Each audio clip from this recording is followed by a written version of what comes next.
Se hablaba al principio que eran 12 salvadoreños, ahora son 7 salvadoreños los que se han identificado, que están dentro de las cifras de personas que fallecieron en ese incendio, ¿no? Sí, bueno, mira, el tema de los migrantes realmente es un drama, o sea, es un drama permanente que yo creo que parte el alma desde todas las esferas donde tú lo quieras ver. Es un desgarramiento que te hiere, ¿verdad?, permanentemente, y a la realidad salvadoreña este drama de la migración la viene afectando desde mucho antes incluso del conflicto armado.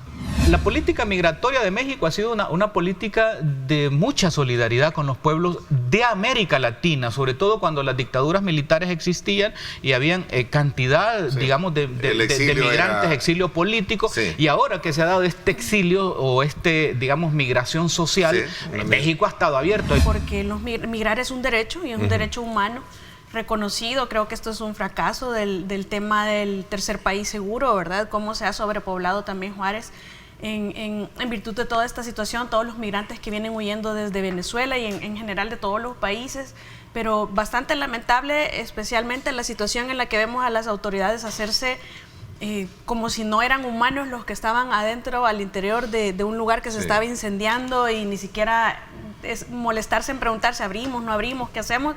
Los dejaron morir.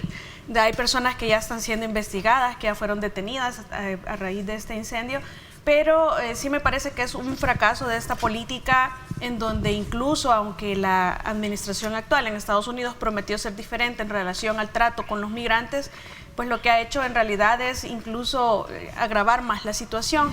Ese albergue en Ciudad Juárez es resultado de la presión de Donald Trump a los gobiernos de México, Guatemala, Honduras y El Salvador.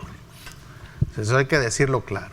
Ese albergue existe porque Donald Trump, cuando fue presidente, presionó en septiembre de 2019 a los 3 gobiernos de Centroamérica, lo que ellos llaman el Triángulo del Norte, por firmar un tratado, un acuerdo, que en este caso lo firma El Salvador en septiembre de 2019, donde nos declarábamos tercer país seguro, y el acuerdo era que en México se iban a contener a los centroamericanos y les animaban a los centroamericanos a que se entregaran a estos lugares para solicitar asilo. ¿De qué se puede acusar al gobierno mexicano? Se puede acusar a las autoridades mexicanas, en este caso de Cancillería, depende del Instituto de Migración, ¿verdad?, que tiene que ver eso, y también las autoridades locales que están a cargo, digamos, de prestar esa seguridad pública ahí. Les puede acusar de negligencia del Estado. Eso está más que claro, y algunos colegas en México están manejando eso en relación a lo que debe de responder el gobierno de López Obrador. Sí, hubo negligencia, porque si lo que vemos en el video que estamos pasando, vemos ahí la parte de los custodios, pues prácticamente no se puede diferentes decir a lo que podría estar pasando adentro, que era un infierno. Y quiero aclarar que también ha surgido en el debate. No se puede acusar al gobierno de López Obrador de violación, de lesa humanidad o crimen de lesa humanidad, sino que lo que sí se le podría acusar a López Obrador es haber cedido a la presión de Donald Trump, ¿verdad?, de utilizar, de crear estos lugares, que incluye la militarización de la frontera, porque en ese mismo acuerdo López Obrador sacó el ejército mexicano a la frontera con Guatemala para contener a los migrantes. O sea, yo creo que está cargado de una gran hipocresía política. O sea, todos los gobiernos manejan una gran hipocresía, porque este tema de la migrante es una papa caliente. Es una papa caliente. Incluso yo acabo de tener en mis manos un libro sobre digamos, el manejo del Papa Francisco sobre las migraciones en el mundo, por supuesto, una visión global, y ya hay todo un trabajo, digamos, de organizaciones. Por ejemplo, ahí está el Servicio Jesuita a Refugiados, el Servicio Paulino a Refugiados, de todas las órdenes religiosas, que son las que están más cercanas con estas casas de huéspedes para los migrantes. Entonces es un tema. Sí, el modelo económico al final del día es lo que genera más diferencia o una brecha cada vez más grande, y especialmente después de la pandemia. con todo lo que ha sucedido a nivel mundial. Además, lo que ha sucedido, lo que sucede, que todavía no tenemos la encuesta, ¿verdad? No tenemos los resultados de cómo estamos. Ya hay indicadores, pero todavía no tenemos esos resultados que se hacen en mediciones de pobreza multidimensional para determinar en qué sentido se está empeorando, porque la brecha sí se ha incrementado después de la pandemia, esa brecha entre los ricos y los pobres. Está el último informe de encuesta de hogares múltiples de la DIGESTI. Esta es la única que tenemos. Es la única, ajá. Que es del año pasado. Sí, incluso necesitamos también el censo poblacional, desde cuándo. Es decir, hay una serie de factores que incidirían de forma directa a poder darle, digamos, respuestas, sí, pero para eso, es decir, te serviría para planificar una respuesta. Eso porque, es decir, necesitamos saber dónde estamos parados para saber hacia dónde nos podemos dirigir. Los censos son eso, significa el instrumento por el cual tú puedes definir una política pública enfocada a las necesidades que están mostrando. Y yo iría incluso más allá, un censo también de empleados públicos, porque tenemos derecho a saber a dónde están, quiénes son, qué hacen, cuántos son especialmente, porque esa es la gordura que hace falta en inversión pública. ¿Por qué ningún gobierno le puede reclamar a López Obrador? Que eso es lo interesante. De los que están ahí, que la mayoría son centroamericanos. Porque López Obrador lo que está haciendo es cumpliendo el tratado que todos firmaron. Que todos firmaron. Entonces, si aquí hubiera un albergue o en Honduras, en Guatemala, y hubiera sucedido lo mismo, entonces no se le podría reclamar tampoco, porque todos aceptaron hacer eso. Claro. Agarrar a su gente, meterla en estos albergues que rozan la cárcel y tenerlos ahí hasta que les digan sí o no el asilo de los Estados Unidos, y si es no, regresarlos a su país. Y esta gente reclama que tiene más de 6 meses sin una respuesta. Es correcto, es correcto. Entonces, ¿qué es lo que va a suceder con esto? Que ya nadie va a ir a meterse a esos albergues, van a seguir yéndose de manera ilegal y van a tratar de evitar esos albergues. Primero, porque ya en el caso de los centroamericanos, porque ya saben que no les van a dar el asilo y ya saben que eso es para contenerlos y deportarlos de regreso.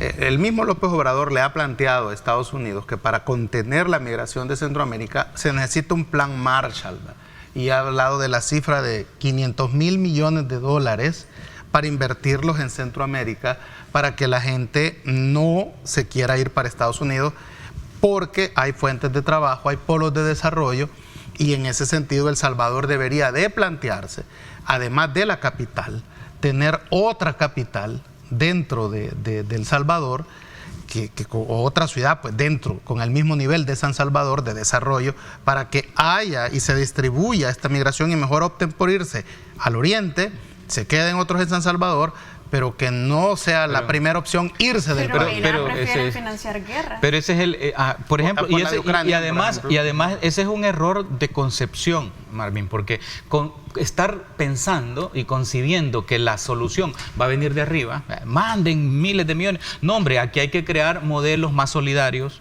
modelos de comercio justo, modelos de impulsar la agricultura, modelos, o sea, es decir, pero que surjan desde acá. Entonces, el país puede, con economistas, plantear si esta economía participativa, ¿verdad?, con lo propuesto por el maestro Aquiles, podría servir como un modelo económico, porque el gran déficit de la clase política, fíjate, Ernesto y compañeros, es que nadie está proponiendo, todos dicen que todo está caro, y es cierto, que en el gobierno que el Bitcoin fracasó, y es cierto, pero no te están proponiendo un modelo económico alternativo de cómo van a resolver el problema.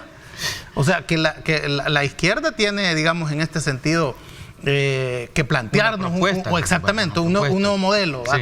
La derecha tendría en este país que renunciar a eso que dicen que no existe, el neoliberalismo, para plantearnos qué modelo económico va a sustituir a ese digamos, sistema capitalista que incluso Julio Valdivieso le llama, que es mercantilista, pero que es lo que hemos tenido aquí. Pero hay un elemento que no tocas. Y parece que nadie quiere renunciar a eso.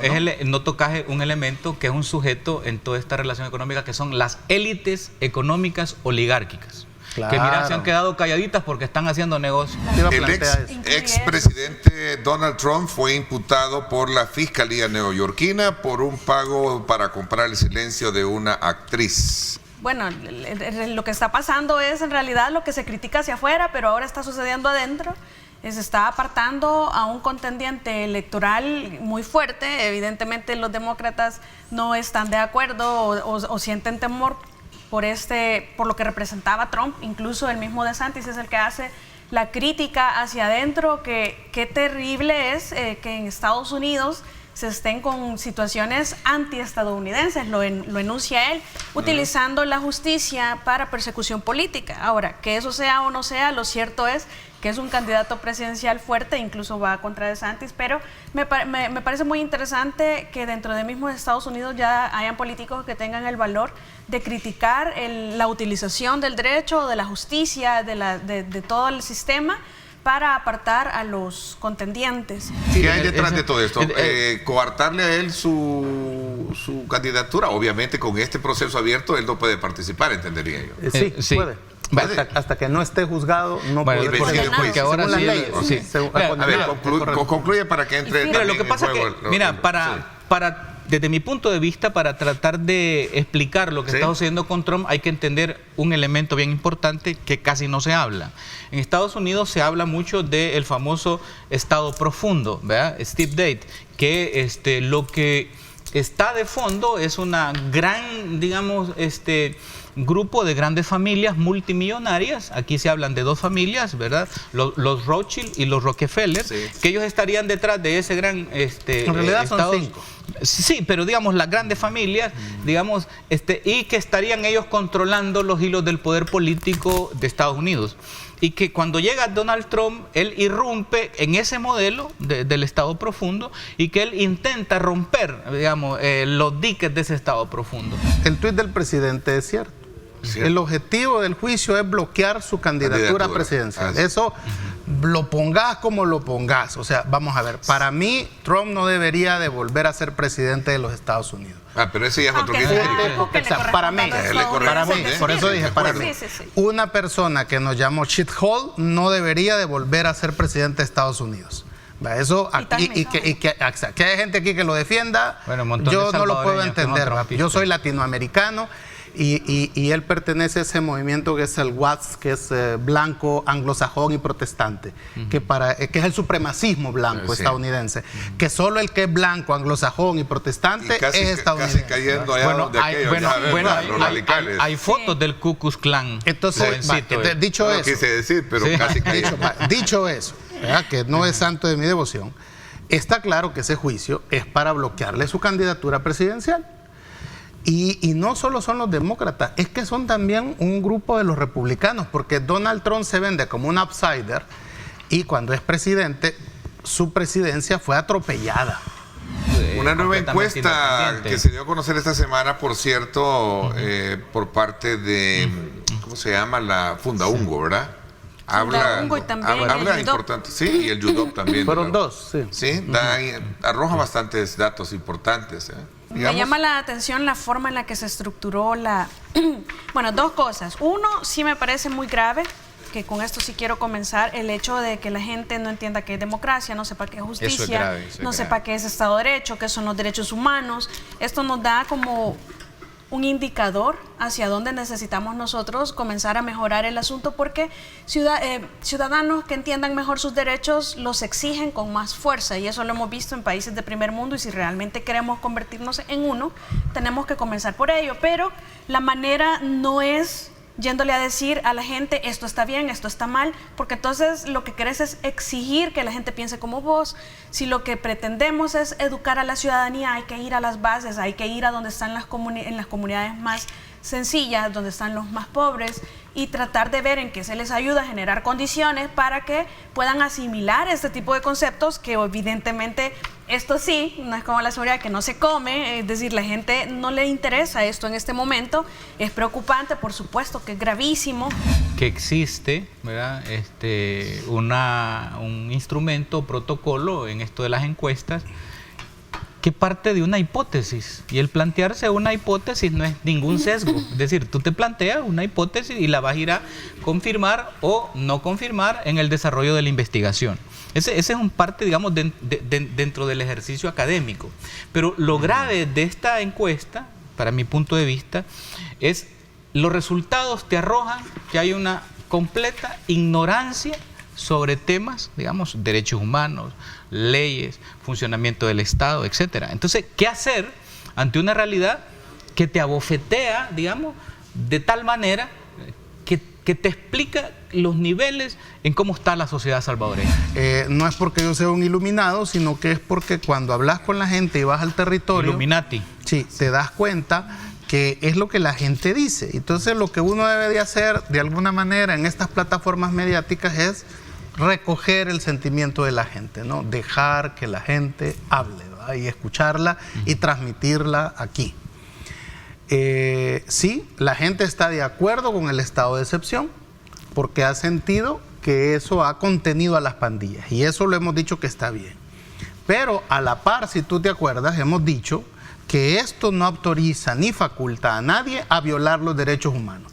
Y en el caso... Menos a dejar morir personas. Exactamente. Entonces, cuando hablemos de la gente muerta en las cárceles, el 88% no está de acuerdo con eso. 88%. Claro. Y aquí quiero hacer algo puntual de lo que hablábamos al principio del programa. Si vamos a estar indignados porque se mataron y fue negligencia del Estado mexicano en Ciudad Juárez dejar morir a 7 salvadoreños o más, también debemos de indignarnos de que muera gente en nuestras cárceles. Te estás refiriendo al gobierno. Exactamente. O sea, si el gobierno mexicano va a ser el responsable de aquello, aquí también los funcionarios de las cárceles son responsables de esas muertes. Correcto. Y lo dice la encuesta, 88% no está de acuerdo que no se informe o que haya muerto gente en las cárceles. Me parece que esas preguntas que son ya más relativas a mero procedimiento, tanto administrativo como tratamiento procesal dentro de un juicio o dentro de un proceso, ya son preguntas que si tú las descontextualizas, la gente te va a contestar cualquier cosa, tanto a favor como en contra. Por eso te digo, sí, me llama la atención que digan, no entienden que es justicia, pero entienden que es debido proceso. Es contradictorio. Que también el régimen, esas preguntas son peligrosas. Las orden de captura sin orden judicial, por ejemplo. Vale, pero ese tema es grave. Un 73% dice que no está de acuerdo. Sí, pero es que ellos presumen que las detenciones son arbitrarias. Si es que hay facultades constitucionales para que las autoridades encargadas de la seguridad pública detengan ante el cometimiento flagrante de delitos. O sea, las encuestas hay que tomarlas, estudiarlas, reflexionarlas y buscar qué tipo de lecciones nos dan. A mí me llama, porque las encuestas también tiran muchas luces, pero también sacan bastante de las cosas oscuras que no se pueden ver, digamos, en el día a día de las noticias. A mí me ha sorprendido sobremanera las declaraciones del cardenal de la Iglesia Católica Romana, Gregorio Rosa Chávez, cuando él dice que poco a poco se va conociendo la cara oscura del régimen de excepción. Vale. Pues, en ese Lo que caso sucede es que yo pienso que lo mismo sucede, esas son las posiciones extremistas y polarizadas a las que yo me refiero, porque lo mismo podemos hablar desde la otra posición, es decir, tú no puedes hacer este tipo de críticas y a la vez no hacerlas desde la posición desde donde se critica, porque pasa exactamente lo mismo. Lo que sucede es que cuando hablamos, esto no es nada nuevo, el lado oscuro siempre lo hemos discutido en este panel, hemos criticado a los ausentes y a los que salen a manifestarse de una forma, según nosotros, inapropiada, por ejemplo, ¿dónde está la Procuradora de Derechos Humanos en este asunto? Pero lo cierto es que no se hace esa ponderación que realmente sí amerita, porque cuando nos dicen, miren, nos hacen creer que tenemos que renunciar a nuestra garantía con tal de tener seguridad, en esta coyuntura sí es necesario. Porque a nivel de debate mucha gente dice, no, la gente está en contra de que se, reduzcan municipios. Pero en la encuesta de Fundaungo prácticamente hay un empate donde un 43% está a favor, en contra, y un 48% está a favor. Incluso es un empate donde gana el a favor de que se reduzcan los municipios, lo cual deja abierto el debate para quienes nos están escuchando, e incluso para que Fundaungo nos dé una explicación a qué le atribuyen ellos ese resultado. Sí nos sorprende el resultado de los diputados, donde el 80% está de acuerdo en que se reduzcan a 64 o 60, como ya eso finalmente... Eso es suficiente para que se haga. Mira, yo lo que creo, digamos, es que, bueno, no estamos listos, Ernesto, porque, por ejemplo, el Tribunal Supremo Electoral sigue sin padrón en el voto del exterior, lo dijo un magistrado ayer, no tienen el padrón para el voto en el exterior, sigue esa gran duda, ¿va?, que está ahí, como esa cosa que está flotando, ¿qué onda? ¿Cuántos van a votar y qué ondas ahí? ¿Por qué un mes? Etcétera. Lo otro ya está están licitando, tú lo dijiste ahora, sí, para bueno, las de hecho empresas. no, ahí está públicamente, hoy se hace el llamado, ¿verdad? Claro, entonces ya hay bastante, o sea, ya digamos el movimiento ese electoral ya empezó, los rejuegos y todo ese tipo de cosas, y vamos a entrar, digamos, en un periodo de alta tensión y alto estrés electoral. Incluso eso va a permear todos los otros niveles de la vida nacional. Bueno, y es lógico, pues una elección bien importante.